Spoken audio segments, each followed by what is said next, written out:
I clicked the links to join the channel here or over on Subscribestar. So, dear American comic book industry, can you do something like this, something that's on the screen before you? And they look at that and they go like, what do you mean, like exactly like that? Yeah, something similar, something that really has the vibe of these Japanese comics. Manga, you bigot.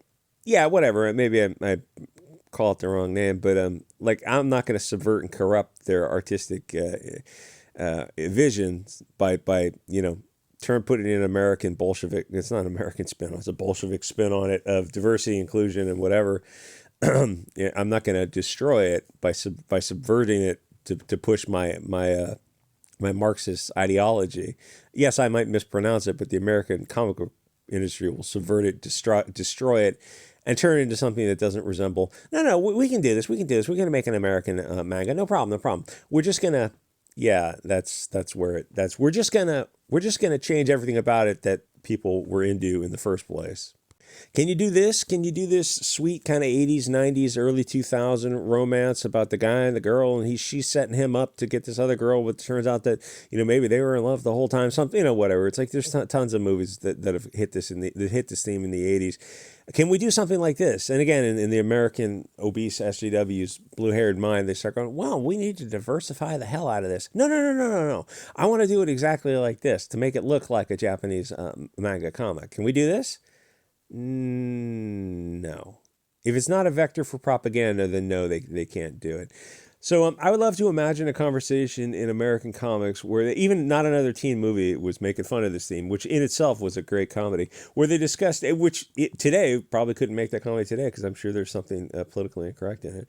Where the thing is like, no, God, you're not going to make any movies today or comics. Like until this current situation hopefully resolves one way or the other, you realize like all this pop culture is like, what's the best pop culture now? Oh, Japanese. Well, what about movies? I don't know. Maybe Bollywood can start making. Maybe you can. I don't know. Honestly, I don't know. So I'd love to imagine this conversation where you're discussing doing like a manga style comic, but then these ladies and Soyboys start talking about how they can improve them for the American obese audience by adding diversity. You're like, well, what if I don't want that? Oh, you must be well, yeah, but without the deflection and ad hominem, what if I just don't want that? Boo-hoo, I didn't take the shot. You can't make me. So in my mind's ears, I can hear the needle scratch on the record because at that moment, I know it's the time to just thank the cat ladies for their service and send everyone home. We're going to have to pre-cancel the comic. This obese, ugly American manga, we're going to have to cancel it at the discussion phase. We never even got to actually writing anything down because soon as you hear the word diversity, you know it's all over. To be in the room and tell them, yeah, we just want to make it look like the original Japanese comics. Now, if you say that, these cat ladies, they just wouldn't understand what you're trying to say. It would never cross their minds that they would be able to make a comic without, Marxist ideology in it, purse puppies and marriage. Like, yeah, pretend that it's not everything is Saul Alinsky, Frankfurt School, Moses Mordecai Levy, Communist Manifesto nonsense. Like, pretend that stuff. We're just going to ignore that for now. We're just going to make a fun, simple comic with the goal of a little escapism and also to make some sales. Can we do that? And they look at you and they keep trying to do this calculus of trying to think, well, how do we make it propaganda if you're telling us we can't make it propaganda? It's like, that's the plot twist, Mr. Furiously doing math in your head. It's like, we're just going to skip all that. Oh. Yeah. We're going to make something that people want to buy. Not what they say they want to buy on Twitter by virtue signaling. Because, friendo, Twitter is free. You can have 100,000 followers on Twitter and still not sell anything because it doesn't cost anything. Likes and retweets and subscriptions on Twitter, it's all free. That doesn't mean anything. Like 40,000 followers on YouTube actually means something. It means you can probably sell a product to people and like that would be a very good little industry. 40,000 followers on Twitter, it's absolutely, it means you're selling 900 issues of Kim and Kim by issue 5. Anyway, so I would love to be in the room with these people. But it's like obviously people like me never get in the rooms with these people. You go, Japanese comics are actually kind of blowing the door off the American comic book industry because Japan is making comics that sell.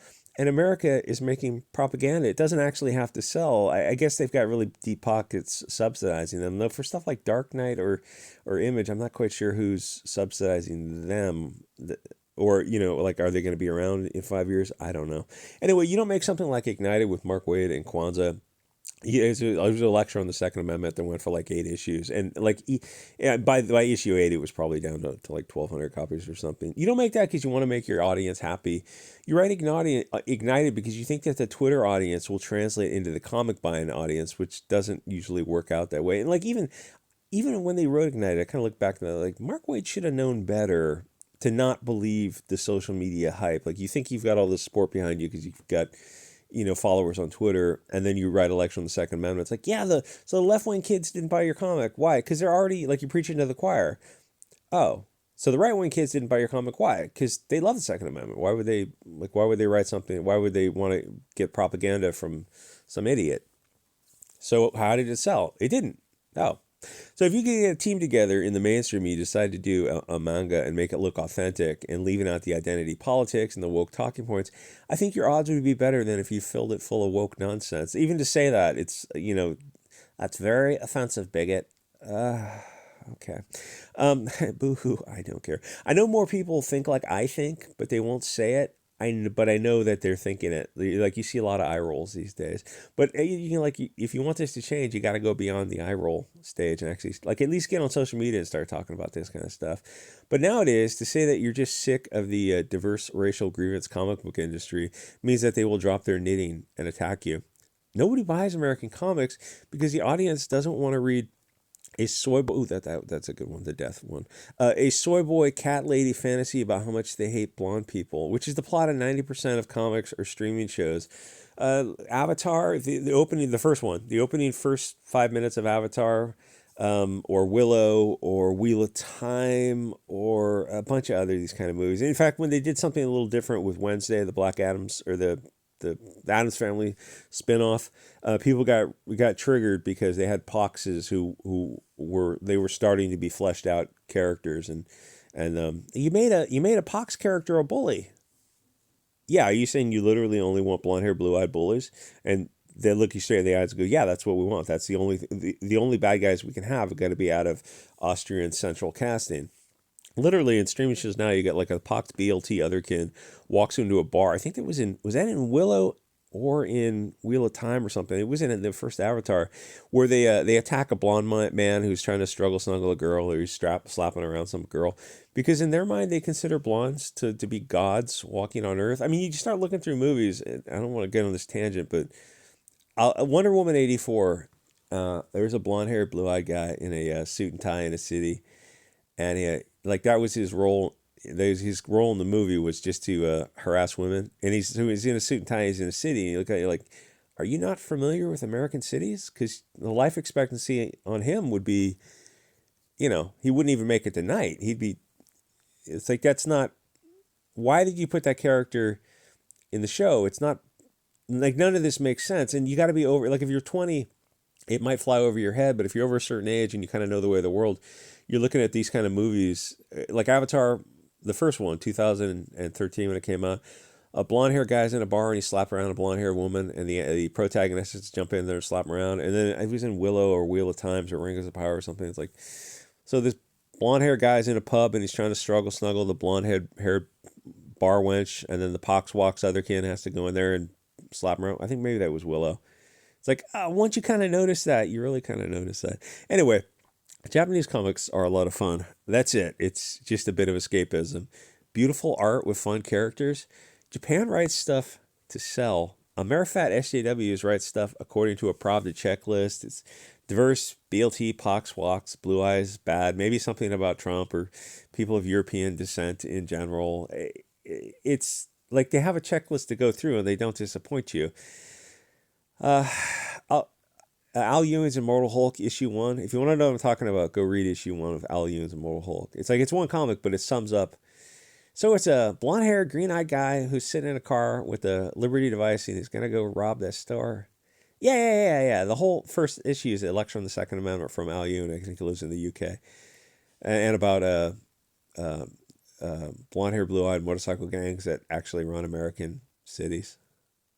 That's just one comic. No, it's in everything. I mean, I just named a half a dozen movies. It's like it's literally in everything.